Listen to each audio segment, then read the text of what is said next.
예, 반갑습니다. 날이 많이 덥죠? 올여름은 유난히 많이 더운 것 같습니다. 지금 교단에 난방이래. 냉방이 안 돼가지고 날씨가 많이 덥네 진짜. 스태프들이 참 고생이 많습니다. 선풍기를 열심히 돌리고 있는데 따뜻한 바람이 법당에 그득하네요. 저도 불가피하게 법복을 벗었습니다. 너무 더워가지고 지금도 땀이 흐르고 있는데 오늘 이 시간에는 이 더위를 법의 시원함으로 날릴 수 있었으면 좋겠다 싶습니다. 여러분들 더위 이기려고 많이 노력하고 있습니까? 더위는 이기는 건가요? 더위는 천지자연의 조화죠. 천지자연의 조화는 이기는 것이 아니고 순응하는 겁니다. 억지로 이기려는 노력이라고 하기는 그렇고 이기려는 그런 방편들이 과하면 오히려 우리 몸을 상하기도 합니다. 찬바람, 에어컨이나 선풍기를 너무 오래 쓰면 몸이 상하고 덥다고 아이스크림 몇 개씩 먹고 덥다고 찬 음식만 먹고 보면 또 몸을 상하게 됩니다. 더위를 이기는 게 아니고 쥐게 되는 거예요. 내 몸에 맞게 적절하게 잘 수용하고 순응하는 것이 이 더위를 잘 순응하고 극복하는 것이라고 생각이 됩니다. 저도 그렇게 하려고 노력하고 있습니다. 자, 오늘 박준성 교우님이 일기 감상을 발표를 했고 박지영 교우님이 이제 원불교를 만나서 강연을 해줬는데요. 순서를 좀 바꿔서 원불교를 만나서 우리 지영교 강연에 대한 얘기를 먼저 좀 하고 뒤에 일기 얘기를 하겠습니다. 우리 지영교가 지금 온 지 2년째 되어가네요. 많은 변화가 있었습니다. 강연을 통해서도 밝혔지만 전혀 원불교에 관심 없는, 종교에 관심이 없는 사람이었죠. 저도 원불교를 만나기 전에는 그랬던 것 같아요.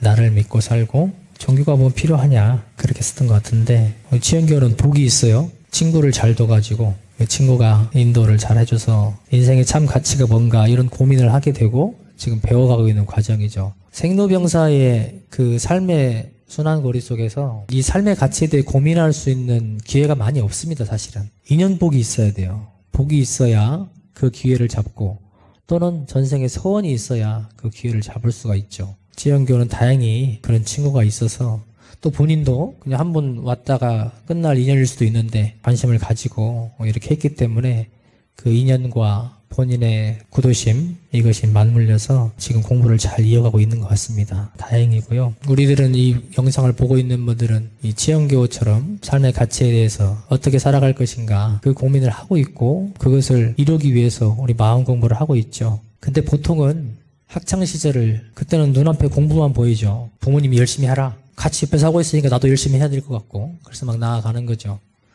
그런데 그 시기를 지나고 보면 연애하느라 바쁘죠? 또 취업하느라 바쁩니다. 가정을 꾸리느라 바쁘고요. 가정을 건사하느라고 바쁘고 어느 정도 건사했다 보면 몸이 아프고 그런 생로병사의 고리 속에서 눈앞의 것만 보고 살아가기가 쉽습니다. 그래서 삶의 가치에 대해서는 언제 생각해요? 갑자기 큰 병에 걸렸다든가 시련을 당했다든가 직장에서 잘렸다든가 갑자기 부모님이 돌아가셨다든가 어떤 인생의 큰 고비가 와야만 그 가치에 대해 생각을 하게 되죠. 근데 그때라도 생각을 하고 잘 정립을 하면 좋고 또 배우려고 한 노력을 하면 좋은데 그때 잠깐 충격받고 그냥 또 다시 눈앞의 것만 보고 살아가기가 참 쉽습니다. 지영교는 아직 살면서 그렇게 큰 경계는 없었던 것 같아. 그런가요? 그러니까 대충 살아도 되겠다 이런 생각을 하고 사는 거지. 우리나라가 대충 살아도 만족하면서 살 수 있는 나라예요? 지금 사회가 그렇습니까? 어때요? 이것은 뭐 다를 수 있습니다. 의견이. 그러죠? 대충 살아도 괜찮아요. 사람도 있고 대충 살면 절대 만족 못합니다. 이런 사람이 있을 수 있겠죠. 때로는 그 만족의 범위가 서로 다르기 때문에 앞에서 어떤 것을 했더라도 그냥 만족할 수도 있습니다. 또는 만족 못할 수도 있죠. 아무리 열심히 살아도. 어느 사회건 어느 공간에 있든 간에 대충 살아도 만족하려면 두 가지가 있어야 돼요. 결론을 합치면 하나인데 복이에요. 복이 있어야 대충 살아도 만족하며 살 수 있습니다. 가까이는 인연복이죠. 부모님을 잘 만난다든가 아니면 나는 뭐 하려고 하면 다 된다든가 시험에 공부한 것만 나온다든가 복이 있어요. 그 복이 있으면 대충 살아도 그 복 까먹으면서 살 수 있습니다. 내가 지어놓은 복이죠. 근데 착각을 하죠. 나는 운이 좋아. 운이 좋아 그러면서 그냥 그거를 다 누리면서 삽니다. 이번 생에는 그럴지 몰라요. 근데 그 복이 한계가 있어요. 무한하지 않습니다. 이번 생에 끝날 수도 있고 이번 생에 가기 전에 끝날 수도 있어요. 그럼 다음 생에는 어렵습니다. 대충 살아도 행복하게 못 살아요. 만족할 수 없습니다. 지금 내가 어떻게 사느냐, 그것이 지금의 삶, 앞으로 나아가서 미래의 삶을 결정하게 되겠죠. 근데 이제 우리 취영교가 교당에 와서 대충 사는 삶을 놓게 된 것 같아. 공부도 해야 되는구나. 내가 그동안에 많은 이들의 타력 속에 살았구나. 교당에서 타력을 받고 있구나. 이런 생각을 했고, 순간순간 잘 마음을 챙겨서 온전하게 살아야겠다. 이런 생각을 하게 된 것 같습니다. 우리가 마음을 잘 챙기자 그럽니다. 취영교도 훈련을 하면서 그 생각을 했다고 했는데, 마음을 챙기는 게 어때요? 쉬워요? 어려워요? 쉬운 사람한테는 쉽습니다. 많이 챙겨본 사람은 그냥 챙겨져요. 경계 당하면 그냥 챙겨집니다. 그런데 안 해본 사람은 어렵죠. 아무리 챙기려고 해도 잊어먹고 그러죠. 근데 그 챙기려는 과정이, 그 노력이 선행되어야 나중에 자연스럽게 챙겨지는 겁니다. 그런데 처음 공부하는 분들은 처음에 챙기기 어려워요. 그래서 경계마다 챙기려는 노력을 하되 서원으로 챙기면 제일 좋습니다. 서원을 챙겨 놓으면 그것이 경계에 따라서 자연스럽게 작용을 하고 마음이 그쪽으로 이렇게 가게 되어 있어요. 그러면 내가 그때마다 챙기려는 마음을 쓰지 않아도 챙겨집니다. 사실은 우리가 마음 챙긴다고 그러면서 모든 경계에, 우리가 대하는 모든 것이 경계죠? 그 경계마다 마음 챙긴다고 생각해 보세요. 어렵죠. 마음 챙기다 판납니다. 사실은 서원을 챙기는 것이 중요하고, 또 큰 경계가 있을 때 마음이 본래 마음에서 벗어나서 요란한 머릿속 그름으로 나올 때, 그때 이제 챙기는 것이죠. 그렇게 챙기는 연습을 계속해 가고 익숙해지면 나중에 이제 자연스럽게 경계에 따라서, 내 마음 변화 따라서 챙겨지는 그런 경지에 이제 들어갈 수 있을 거라 생각합니다. 취영교도 첫 발을 내디셨어요. 그래서 상실일교 지켜도 하겠다, 이런 서원도 세우고 하고 있으니까 잘 챙기는 사람이 될 겁니다. 전에 취영교랑 같이 우리 교당 행선을 한번 같이 갔는데, 그때 이 얘기를 처음 들었어요. 준모님, 성모님을 건의한 사람이 취영교라고 그 얘기를 들었는데, 아유 잘했다 그랬어요. 잘했다. 취영교가 교당에 와서 큰 복을 하나 지었어요. 본인 공부하려고 했는데 아무튼 대중한테 이익이 됐어요. 그래서 명석교가 간사로 있으면서 만들어가지고 같이 공유하고 우리 우진 간사가 이어서 지금 계속 해주고 있습니다. 고마운 것이죠. 대중들도 그 유익을 함께 보고 있습니다. 내 공부하려는 그 노력이 대중한테 이렇게 유익이 되기도 해요. 정당한 일이면. 이 설교를 들으면서 질문을 하라고 이제 유튜브에 이제 해야겠죠? 내 질문이 정당하고 유익되는 것이라면 대중들에게도 유익이 됩니다. 그래서 정당한 길을 밟는 것이 그냥 나만 좋은 게 아니고 대중에게 유익이 된다. 그 부분도 한번 생각해 보면 좋겠다 싶습니다. 회사 얘기를 하면서 잘 가르치는 사람이 돼야겠다, 이 얘기를 했어요. 후임이 와서 인수인계를 하라 그랬는데 본인이 바쁘니까 좀 그걸 게을리했죠. 초반에 처음 오면 되게 어설퍼요. 그러니까 뭔가 알려주려면 하나하나 다 알려줘야 되고, 차라리 내가 하는 게 속 편하는 경우가 너무 많죠. 저도 맨날 그렇습니다. 언제? 간사님이 새로 들어오시면 다 알려줘야 돼. 하나하나냐. 근데 몇 개월 동안 알려줘도 또 알려줘야 돼. 우리 우진 간사만 얘기하는 게 아니고, 제가 여기 안암에 있으면서 간사만 한 10명 이상 있었던 것 같아. 2명씩 산 적도 있고 1년씩 살다 가니까. 그럴 때 보면 알려주고 또 알려주고 또 알려줘야 돼. 계속 알려줘야 돼요. 또 알려주고 또 알려주고. 차라리 제가 하는 게 속편할 때가 참 많아요. 그런데 어때요? 가르쳐주지 않으면 결국은 내가 힘들어지고, 또 더 근본적으로는 그 사람을 키울 수가 없어요. 그 사람이 큰 역할을 해야 되는데 그 기회를 줘야죠. 그런데 그것이 안 되면 그 사람이 크지 못하고, 그런 과정 속에서 자기에 대해서 자신감을 얻지도 못하고 이 단체 속에서 낙오할 수가 있어요.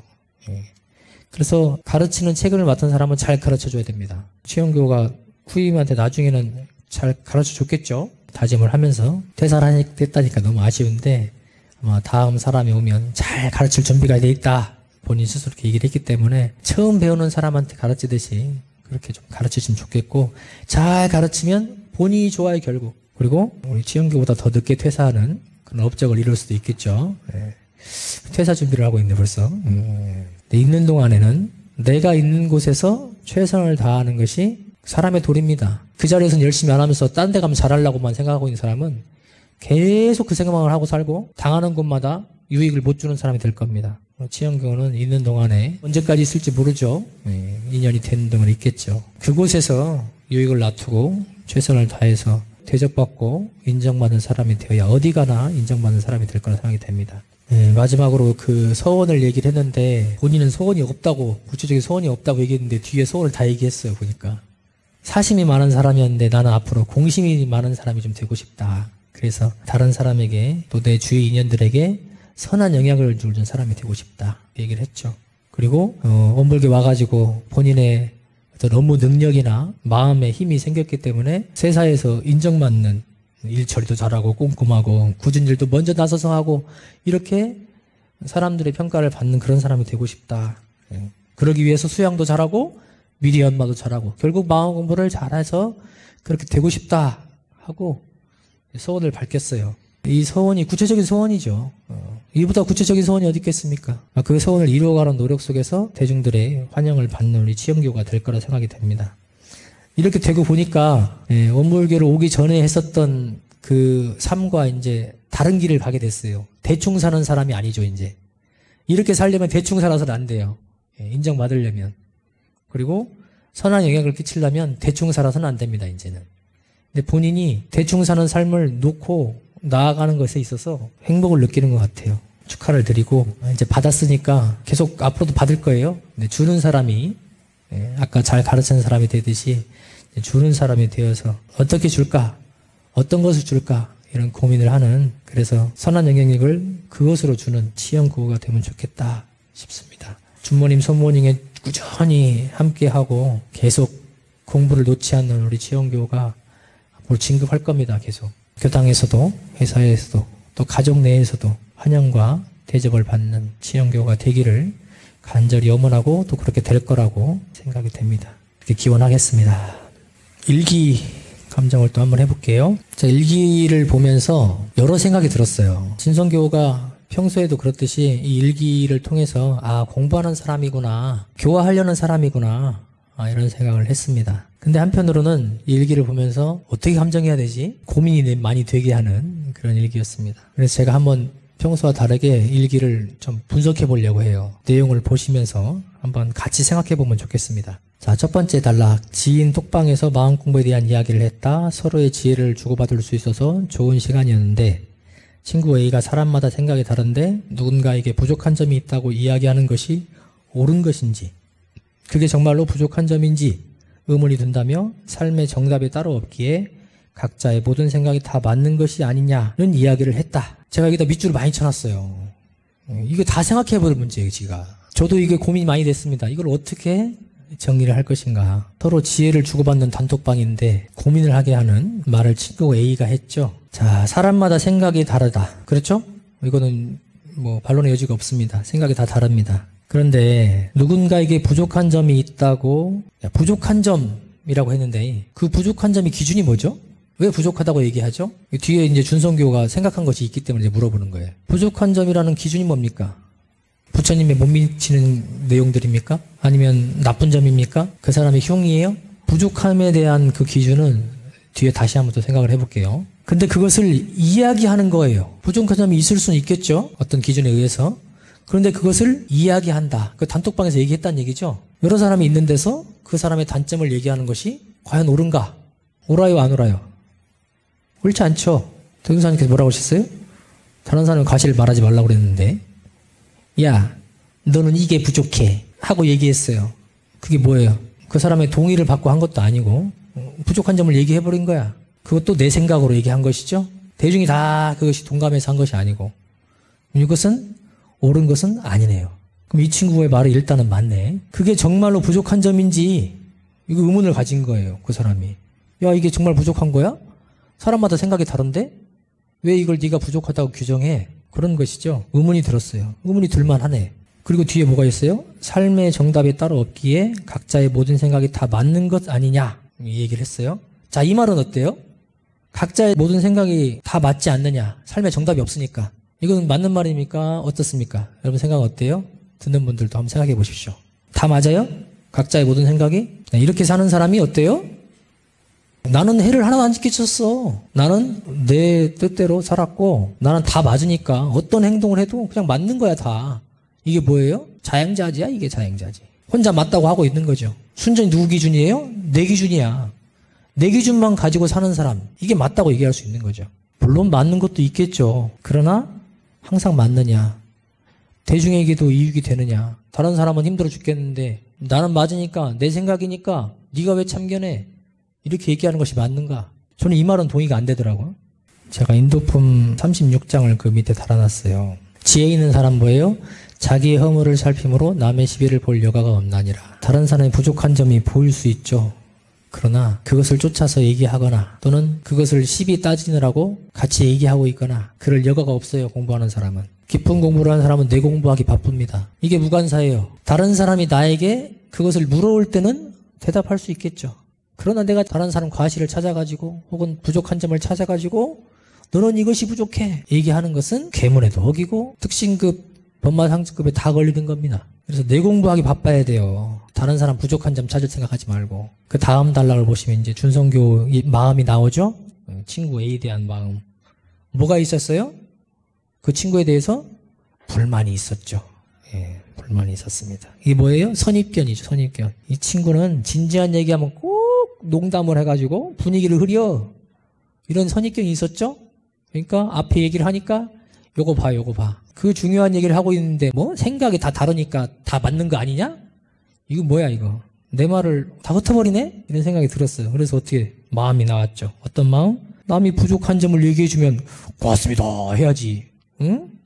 왜 부정을 해? 저 말이 당연한 말인데 왜 의문을 가져? 공부 수준이 낮은 사람이네 하고 이 마음에 들었다는 얘기죠. 앞에 부정적인 선입견을 가지고 있으니까 다 부정적으로 마음이 나왔죠. 오히려 고마워해야 하는 거 아닌가? 그렇습니까? 고마워해야 돼요? 너 부족한 점을 얘기해주면 고마워해야 됩니까? 그런 사람이 얼마나 있을까? 이 사람은 뭐예요? 부족한 점을 얘기해주는데 고마워하는 사람 어떤 사람이에요? 충고를 잘 받은 사람이에요. 충고를 잘 받아들인 사람 어려워요. 이거 충고받은 거 내가 설사 잘못했고 부족해도 그 충고를 오롯하게 받는 것 아무 마음에 찌꺼기 없이 받을 수 있는 사람 별로 없습니다. 남아요. 이게 맞는 말이긴 한데 듣기는 좀 그렇네 이런 마음이 있다니까요. 대부분의 사람이 그렇습니다. 저도 그렇습니다. 그래서 그 마음이 없을 정도가 되려면 마음이 하나가 돼야 돼요. 뭐에 그게? 심사시무가 돼야 되는 거예요. 그래야 마음이 안 남아요. 찌꺼기가. 근데 그게 아닌 사람은 어떻게 해요? 그런 사람이 나한테 충고를 하면 네가 뭔데? 이렇게 해버리거나 너나 잘하세요 해버리거나 맞는 말이긴 한데 듣기는 안 좋다 이런 마음이 남는 거죠. 듣고 나서 그 고민하면서 뭐 돼요? 계속 자기 변명을 해 마음속에서. 그래서 고맙습니다 하는 사람은 쉽지 않습니다. 설사 말로는 했을지 몰라도 마음속에서까지 그걸 다 드러내기 어렵다. 이게 어려운 말입니다. 그래서 이걸 요구하는 게 어려운 거예요 사실은. 그리고 당연한 말이다 그랬죠. 준성교가 했던 말이 당연한 말이다. 충고해 주는 것이 당연하다. 부족한 점을 얘기해 주는 게 당연한 거다 그랬는데 이것은 믿음에 근거한 거예요. 우리 준성교가. 그건 당연한 말이다. 이건 완전한 믿음이야 그냥. 그래서 그것에 믿음에 반하는 말이 들어오면 거부감이 일어나죠. 근데 이것은 누구에게는 당연하지 않을 수 있죠. 그래서 이건 한번 생각해 봐야 돼요. 설사 그것이 옳은 말이어도 그 사람에게는 당연하지 않을 수 있습니다. 받아들이지 않으면 당연하지 않은 거예요. 그래서 받아들일만 하는 사람한테 하는 것이죠. 그게 교화의 방편이기도 해요. 또는 그렇게 표현을 해주는 것이고 그 뒤에 이제 마지막 평가가 참 그렇죠. 공부 수준이 낮은 사람이네 이렇게 야는 못 쓰겠다 이런 말인데 평가는 하면 안 되는 표현이죠. 이거는 어느 누구도 그렇게 하면 안 되겠죠. 이런 마음을 먹으면 기운으로 나가거나 심하면 말로 나가거나 행동으로 나가갑니다. 이렇게 되게 됩니다. 그래서 마음 먹은 것은 마음에서 얼른 지워버리거든가 그러지 않으면 남겨놓으면 언젠가는 표현하게 되어 있다. 그래서 놓아야 돼요. 전만큼 15장에 제가 그 본문을 드러났어요. 근기에 대한 본문이죠. 법에 대한 걸 얘기하면 어떤 사람이 먼저 알아듣느냐. 지혜 있는 사람이 먼저 알아듣는 것이죠. 이것이 근기에 대한 얘기입니다. 근데 이것은 다른 사람을 평가하라는 얘기가 아니에요. 그죠? 뭐예요? 스스로 봐라. 그리고 교화를 할 때 있어서 참고하라는 것이지. 그리고 이것의 근기에 대한 얘기는 공부 수준이 낮은 사람처럼 사람에 대한 평가, 높낮음, 혹은 인격에 대한 그런 내용이 아닙니다. 그냥 단순히 지혜에 대한 얘기예요. 법에 인연되었냐 못 되었냐 그 얘기죠. 참 조심해야 될 표현이고 우리 준성교가 참 리얼하게 여기다 적었어요. 이 마음 난 것을 그대로 적기 쉽지는 않아요. 잘 적어졌기 때문에 여러분들도 한번 생각을 해볼 수 있는 계기가 될 것 같습니다. 친구 B가 친구 A에게 부족한 점을 얘기를 했는데 그 친구가 그렇게 받은 거네. 그러면 기분이 나빴을 수 있겠다 생각했는데 그러지 않았다는 거죠. 그러면서 한 말이 다 출발점과 목적지가 다르다. 그 얘기를 하면서 나름 차분하게 얘기를 한 거죠. 그리고 뒤에 이제 그 말이 있어요. 그러니 자신에게 이롭다 생각하면 좋은 거고 이롭지 않다고 생각하면 뒤돌아서면 그만이다 하는 얘기를 해줬다 그랬어요. 이 말은 어떻습니까? 자신에게 이익되면 받아들이고 이익되지 않으면 돌아서면 그만이지 뭘 그 말에 신경 쓸 것이 없다. 그런 표현 같은데 보통 그렇죠? 이로우면 받아들이고 이롭지 않으면 그냥 돌아서는데 만약에 나에 대한 잘못을 지적한 경우면 반발심을 보통은 일으키죠. 근데 이 친구가 그렇게 대하는 것을 보고 참 잘했다 싶다 그런 얘기를 했는데 이 표현은 자신에게 이롭다 생각하면 좋은 거고 이롭지 않다고 생각하면 뒤돌아서면 그만이라는 것은 아직 대중적인 공부는 못 해본 사람이다 이런 생각이 들고 나만 보고 사는 것이죠. 여러분들이 연말을 좀 해보시면 좋겠습니다. 그리고 이제 준성교구에 또 말이 나와요. 마음이 내게 당연하게 한 것이 남에게는 당연하지 않을 수 있다는 것, 그것을 생각했다는 것이죠. 이것을 느꼈다는 것은 본인의 이제 집착된 마음에서 놨다는 얘기, 집착된 마음을 놨다는 얘기고, 다만 그 당연한 것이 옳지 않은 것일 수 있습니다. 그 사람한테는 설사 옳았다 해도 받아들이지 않으면 당연하지 않게 된다. 아까 이제 앞에 말씀드린 내용과 통하게 되고, 그러면서 부끄러움과 또 친구 비에 대한 그런 멋짐이 느껴졌다 이렇게 얘기를 했어요. 그럴 수 있습니다. 그리고 뒤에 이제 마지막 정의를 하면서 문장을 좀 볼게요. 준성교가 뒤에 이제 교화에 대한 얘기를 좀 하고 있는데, 도학에 관심이 없거나 원불교 교리를 잘 모르는 사람들에게 법에 대한 이야기를 하는 것에 어려움을 겪고 있는 중이었는데 친구 V의 모습이 귀감이 되어주는 것 같다.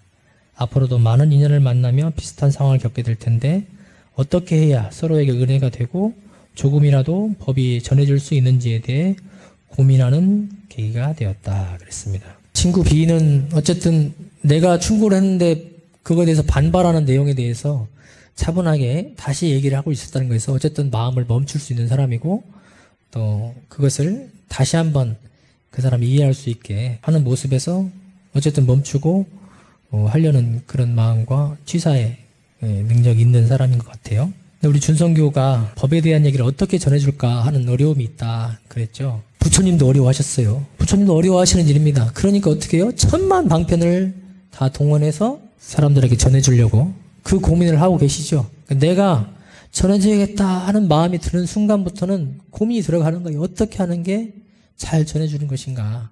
어려워요. 사람마다 다르기 때문에. 근기도 다르고 지금 상황도 다르고 또 나와의 관계도 다르고 그 사람의 위치도 다르고 다 다릅니다. 그렇기 때문에 어려울 수밖에 없어요. 70분 9장에 이런 말씀이 있습니다. 감화에 대한 얘기예요. 사람을 교화하는 사람은 항상 신복으로 저편을 감화시키는 데 힘써야 하나니 그러셨어요. 교화하려는 사람은 감화를 시키는 거예요. 교화는 감화입니다. 감화.